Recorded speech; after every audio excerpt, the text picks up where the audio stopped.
What's going on, family? Welcome back to Israel's Movie Reviews. And today we're going to be discussing one of my favorite Van Damme movies of all time. And there are many. This one is called Double Impact. This movie made me love Jean-Claude Van Damme. This movie, if you couldn't get enough of him then, trust me, here you in for double the amount of fun, action on a whole nother level. And this film, he plays a dual role. So it's very exciting, and let's just dive right into it. This movie, just a small summary before I get into my opinions on the movie. In Hong Kong, the twin baby brothers, Alex and Chad, who are separated when an armed gang executes their wealthy parents.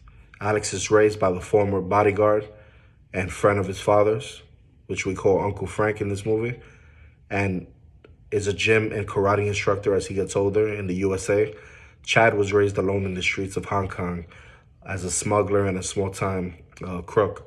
25 years later pass.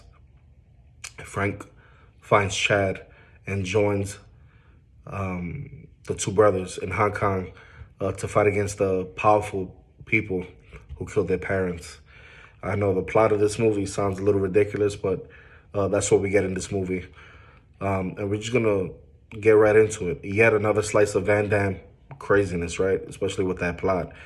But this one is glossier, and it moves on from that B movie-ish cinema feel that Van Damme gave you in his previous films. Well, this one definitely ups the ante. The sheer unintentional humor value offered by Van Damme in this movie is remarkable. Van Damme plays twins in this movie, which makes the film unmissable. The split screen work that was used in this movie to separate the two characters was amazing, especially for that time, where Van Damme converses with himself, and it's a must-see. This is the first of many times he actually plays a twin in the movie. Aside from this unusual project and aspect, it's business as usual with Van Damme, taking on a double quota of, you have a blonde bimbo, you have vicious enemies who die by the bucket load in various violent ways, not only by him and his twin, but by counterparts that help him along the way. To me, this film achieved success due to some very slick action sequences, which, don't hesitate on the violence. Baddies are kicked, punched, stabbed, smashed in the face with bottles. They're shot, they're burnt in this movie. Just about every death imaginable. That's what made this movie so over the top, but so fun to watch.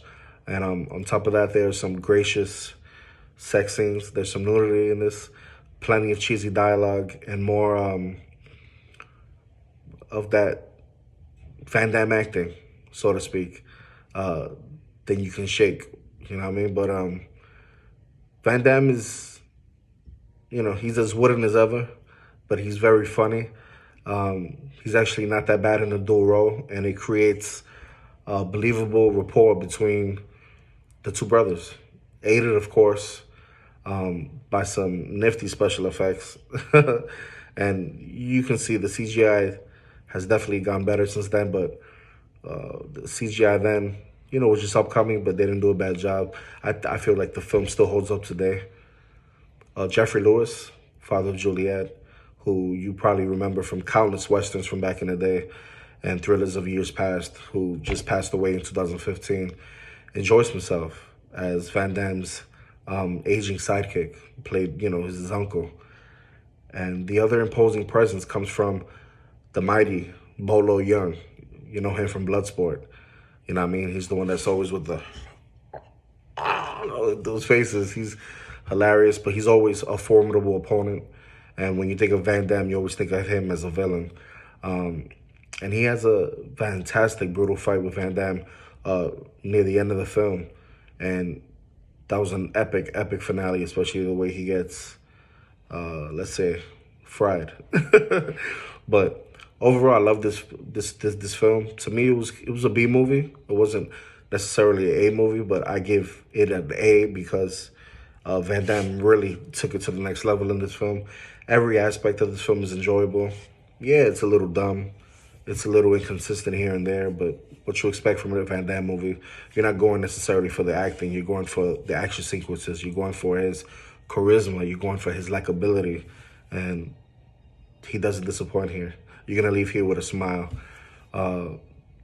Very enjoyable. The showdown gives us a chance to watch the chief baddies die some very unpleasant deaths in this film. And fitting, you know what I mean? They deserved, at the end of the day, to die for what they did to their parents. This has to be one of my favorite Van Damme movies, hands down, because it achieves what it sets out to do. Namely providing lots of hard-hitting action, some goofy plot twists that you see coming from a mile away, but although you saw it, it's still surprising, like, what the fuck? Bad acting, but there's a lot of big explosions. And what more could you possibly want from a Van Damme film? You know, this is basically a fascinating exercise if you think about it in that way, with the extent and the limitations of the acting skills of Van Damme, which is not the most, he's not the most elegant or achieved actor, but I like the way he plays a naive young fellow in this movie. And it's, you know, he's simply not skilled enough to make subtle differences or acting choices yet around this time in the early 90s, but you can tell. For those who believe that Van Damme isn't enough, it took two of them in this movie. So that's my review in a nutshell. I give this movie a 7.5 out of 10, and you should definitely go check it out if you ever get the chance. This is a film that you want to see from back in the day if you grew up around the same period as I did. Sit down with your parents and, you know, watch it. Ladies love Van Damme, and I'm sure it'll bring them some nostalgic memories. Okay? If you liked this video, hit that like button, hit that notification bell. And if you want more content from me, all you have to do is subscribe to the next one. Peace.